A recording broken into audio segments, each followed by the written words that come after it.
Hello, friends. Welcome to Creative Medicine.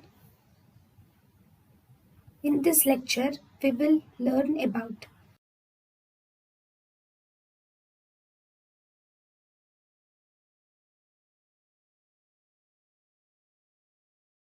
Bruxism is grinding of teeth. Medico-legal importance.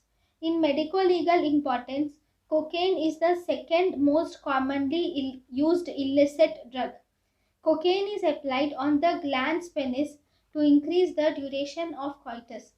Prostitutes inject the cocaine into the vagina for local constriction. Cocaine and heroin are used intravenously. If used intravenously, cocaine and heroin together called as speedball. Cocaine and heroin, if used in smoking, it is called as moon rock.